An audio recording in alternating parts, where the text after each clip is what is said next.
काँग्रेसचे ज्येष्ठ नेते आणि माजी केंद्रीय गृहमंत्री शिवराज पाटील चाकूरकर यांचं आज लातूर इथं दीर्घ आजारानं निधन झालं। ते 91 वर्षांचे होते। लोकसभा अध्यक्षपदासह विविध केंद्रीय मंत्रिपदांवर काम करताना चाकूरकर यांनी त्यांच्या प्रशासनिक कौशल्यानं देशात आपल्या कामाचा वेगळा ठसा उमटवला आणि देशाच्या संवैधानिक प्रक्रियेत सक्रिय भूमिका बजावली। लोकसभा अध्यक्ष म्हणून काम करत असताना लोकसभेचं आधुनिकीकरण, संगणकीकरण, संसदेच्या कामकाजाचं थेट प्रक्षेपण, नवीन ग्रंथालय इमारत यासारख्या उपक्रमांना त्यांनी गती दिली। त्यांच्या कारकिर्दीतच उत्कृष्ट संसदपटू पुरस्कार सुरू झाले। भारतीय संविधानाचा त्यांचा गाढा अभ्यास होता। शिवराज पाटील यांनी लातूर लोकसभा मतदारसंघातून 7 वेळा विजय मिळवला होता। 2004 मध्ये लोकसभेतून पराभूत झाल्यानंतरही त्यांनी राज्यसभेतून गृहमंत्रीपद आणि केंद्रीय जबाबदाऱ्या स्वीकारल्या होत्या।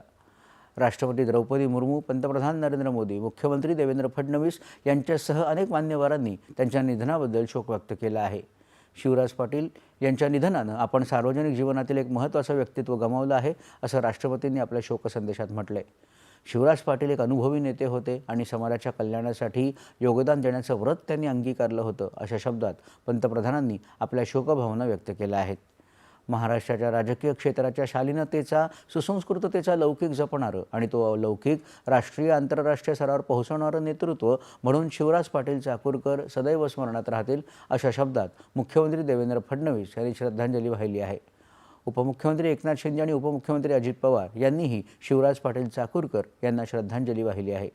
ज्येष्ठ नेते शिवराज पाटील चाकूरकर यांच्या दुःखद निधनामुळे राजकारण आणि समाजकारण यांची सुयोग्य सांगड घालणारा एक अनुभवी, सुसंस्कृत आणि सेवाभावी आदर्श काळाच्या पडद्याआड गेला आहे, अशा शोकभावना व्यक्त करत एकनाथ शिंदे यांनी त्यांना आदरांजली वाहिली आहे। शिवराज पाटील चाकूरकर यांच्या निधनानं देशाच्या राजकारणातील एक सभ्य, सुसंस्कृत आणि अभ्यासू व्यक्तिमत्व आपण गमावलं आहे, अशी शोकसंवेदना अजित पवार यांनी व्यक्त केली आहे। तर लोकसभेत आज माजी मंत्री शिवराज पाटील चाकूरकर यांना श्रद्धांजली वाहण्यात आली।